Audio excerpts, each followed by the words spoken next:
O Homem que Sabia Javanês e Outros Contos, livro que foi selecionado pela Universidade Federal de Uberlândia, a famigerada UFO. Essa produção acabou de entrar então para esse processo seletivo. Na verdade, já esteve em um processo seletivo e a universidade ela resolveu colocar de novo essa obra do nosso ilustríssimo Lima Barreto. Você não pode utilizar outra versão a não ser essa aqui. Inclusive eu comprei versões erradas também, tá? Não sei se foi seu caso. Então é mais confiável você usar a versão que a própria UF sugere em PDF do que você tentar comprar uma outra versão e de repente ler contos a mais ou contos a menos.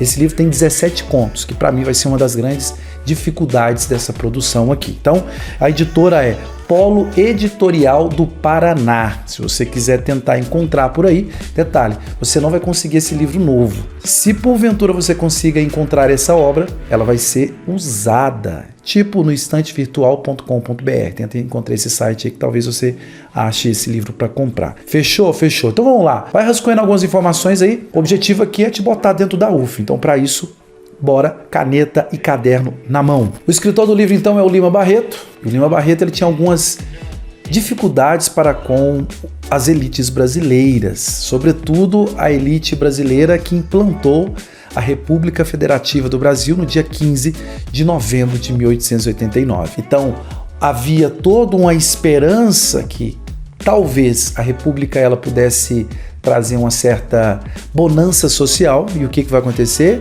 Os mesmos grupos poderosos da monarquia assumiram o quê? O poder na República. Então, o fosso, a lacuna, o buraco que existia entre o poder, os poderosos e os pobres, ele continuou grande, quiçá ele aumentou.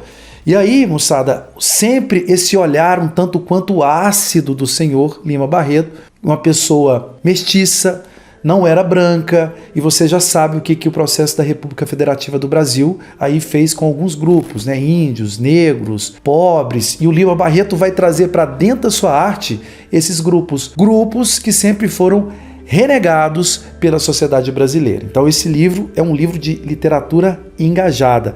Talvez por isso todos os contos, na verdade quase todos eles, terminam com datas. Se você pegar o primeiro conto aí, por exemplo, O Homem que Sabia Javanês, o conto que dá título ao livro, tá lá assim, a data de escritura do conto e o local onde ele foi publicado. O jornal tá lá assim, Gazeta da Tarde, Rio, 28/4 de 1911. Por que o Lima Barreto coloca o local e a data? Ele está querendo dizer para você, olha, qual é o objeto que vai ser criticado? Onde? Então, a minha crítica ela é destinada a quem?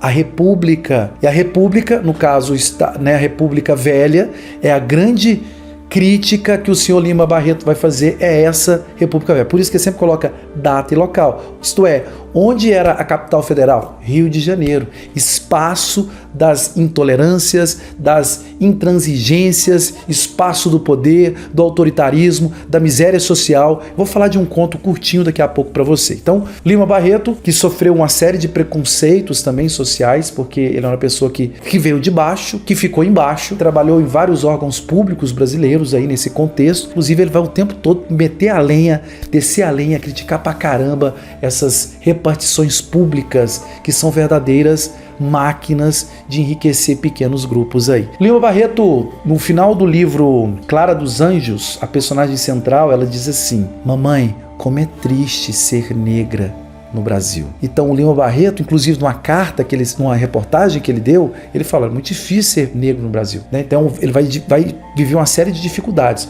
O Lima Barreto, que inclusive todos os acontecimentos históricos, o Lima Barreto estava o tempo todo se manifestando, mostrando a sua opinião, ele não conseguia ficar quieto. É um cara muito intelectual, muito inteligente, estudiosíssimo, viu e presenciou algumas desgraças familiares, né? Perdeu a mãe novinho, esse dado biográfico vai aparecer em alguns contos, o pai dele enlouqueceu, o próprio Lima Barreto enlouqueceu ou foi enlouquecido, professor? Será que a sociedade não forjou esse suposto enlouquecimento do Lima Barreto? Justamente porque ele é um cara muito, muito, muito crítico. E aí, a sociedade criou essa suposta loucura no imaginário dele. Inclusive, o Lima Barreto fez um livro chamado Cemitério dos Mortos-Vivos, para se referir a esse momento tanto quanto terrível e difícil que ele viveu na história brasileira aí. Tem uma passagem muito triste do Lima Barreto, da existência dele, que foi no momento em que ele morreu.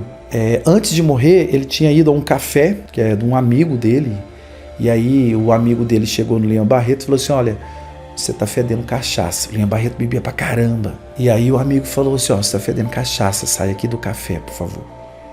O Lima Barreto saiu do café, pegou um trem, foi pra casa dele. Quando ele chegou na casa dele, o Lima Barreto, ele morre. O cara infarta e morre.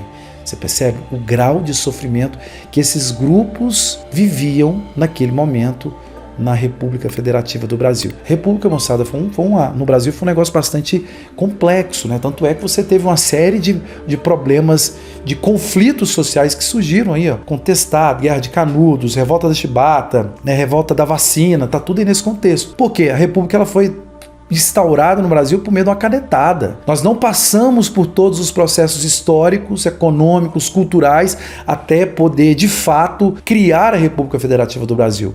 Então não, foi uma coisa mecânica e artificiosa, o que fez com que uma série de movimentos sociais eclodissem por aqui. Todos os contos, coloca isso para mim, são 17 contos, eles foram escritos e publicados entre 1911 a 1922. Inclusive, além de rolar a Semana de Arte Moderna, foi um momento em que o Lima Barreto ele morre. Qual que é o gênero literário, professor?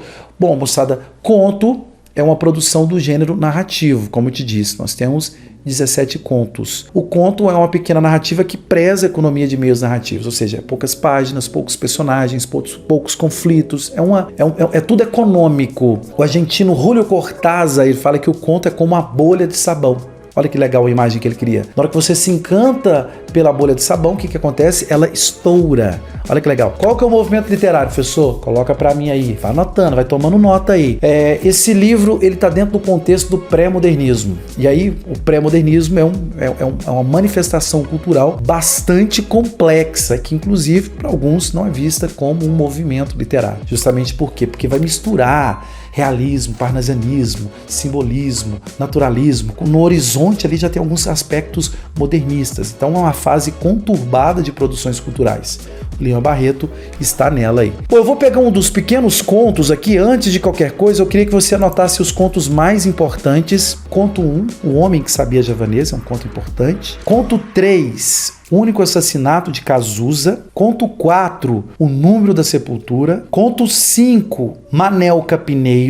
Conto 9, esse conto 9 é muito difícil, é o Falso Dom Henrique V, conto 9, dificílimo. Outro conto importante para nós, o conto O Filho da Gabriela. Nossa, é uma obra-prima, O Filho da Gabriela. Conto 14 é bacana também, um especialista. Então eu julgo esses aí como sendo os mais importantes. Eu vou pegar o Manel Capineiro e depois em outro momento, antes que eu me esqueça, dá um like aí, passa a seguir a gente para que possamos sempre oferecer conteúdo de qualidade para você e botar você dentro da UFO. Seja UFO, professor. Que USP, Landinho, tá doido? Seja UFO. Inclusive eu tô aqui pertinho aqui, ó, Campus da Medicina, UFO, tá aqui do lado aqui, deve estar uns 2 quilômetros aqui de mim aqui, ó. Pertinho aqui, ó, Campus Umuarama. Fechou, professor? Que coisa boa. Que os ares da minha localidade possa influir na sua jornada aí de futuro aprovado. Vou falar bem brevemente do conto Manel Capineiro. Em outras oportunidades eu tento aprofundar aqui a discussão com mais propriedade com você aí, fechou? Bom, o conto Manel Capineiro é uma história que vai falar desse personagem, é o conto 5º aí, o Manel Capineiro, ele é um português, pelo nome você já consegue perceber isso, né? É um Manel. Manel Capineiro. No conto aparece Manel, não é Manuel, é Manel Capineiro. Manel Capineiro, ele vivia às margens da Estrada Real, que no passado foi um espaço marcado por muita riqueza, prosperidade, economia, ali, coisas muito positivas. Só que aí a Estrada Real, símbolo da monarquia, a monarquia entra em decadência com a implantação da República, e aí o que vai acontecer? A Estrada Real ela vai ser abandonada. Então no passado era bonança, coisas positivas, e agora no momento presente a Estrada Real é o quê? Marcada por miséria social, pessoas alcoólatras, prostitutas, pessoas muito pobres que vivem nessa região. Inclusive o Manel Capineiro é alguém que vive nessa região da Estrada Real. E sabe de que ele vive? Ele vive de vender capim. Ele planta o capim, corta o capim, leva para o centro do Rio de Janeiro para vender, para que as carruagens, os cavalos que puxam as carruagens possam comer esses capins aí. E é muito interessante a descrição dessa estrada real e, sobretudo, o espaço onde o Manel Capineiro ele se encontra é interessante porque o quadro de miséria, de muita pobreza, a pobreza é tamanha que o Manel Capineiro, quando ele vai vender o capim no centro do Rio, ele deixa um segurança para que as pessoas não roubem capim. Agora vê se tem lógica. Seres humanos roubando capim para sobreviver. Olha o grau da miséria que a República Federativa do Brasil acentuou. Olha que doideira. Bom, e o Manel Capineiro, ele, para que a existência dele tenha um sentido mais significativo, ele vive com 2 bois, o Estrela e o Moreno. Esses 2 bois servem, além de garantia da sobrevivência do Manel Capineiro, esses 2 bois parece que são uma espécie de âncora emocional para ele. Esses 2 animais, eles garantem a sobrevivência, mas é como se fossem filhos do Manel Capineiro. Um belo dia, ou melhor dizendo, um péssimo dia, o Manel Capineiro, ele estava levando o capim para ser vendido no centro, no Rio, na corte. Aliás, não corte, agora na capital. E aí, na hora que ele vai atravessar a linha do trem de ferro, o que vai acontecer? Um trem de ferro vai passar em cima dos 2 bois. É interessantíssimo o final do conto. O Manel Capineiro ele diz assim, que deu o conto, professor. Aí, enfim, eu vou resumir para você. Ele fala assim: antes o trem tivesse passado em cima de mim, porque como que eu vou viver sem esses 2 animais? Além da garantia material, grana, finanças, esses 2 bois eram o que davam sentido para a vida dele. O trem, que você pode ler como sendo uma espécie de modernidade ali, é como se fosse um valor da República. Inclusive, com a implantação da República, é muito interessante, porque a promessa de progresso, ela foi feita. E como que esse progresso ele vai vir? Ele vai vir destruindo esses valores humanos. Olha, a sobrevivência desse sujeito, desse pobre homem, ela foi aniquilada pelo trem de ferro que mata os 2 animais, que eram animais dele aí. Então, esses avanços tecnológicos, essa suposta modernidade encarnada no trem, ela é tão positiva assim? Olha o Lima Barreto convidando você a fazer uma reflexão sobre, olha o progresso. Olha a força da grana que ergue e destrói coisas belas. A grana, o trem de ferro, que seria uma espécie de valores da República, destruindo uma espécie de ancestralidade tradicional associada à estrada real, encarnada pela figura dos 2 bois e pelo Manel Capineiro. Então, o que acontece? O senhor Lima Barreto ele lança esse olhar bastante crítico sobre esse suposto desenvolvimento da República Federativa do Brasil, que não poupa nenhum tipo de dor e sofrimento a essas pessoas mais humildes e que estão lá embaixo.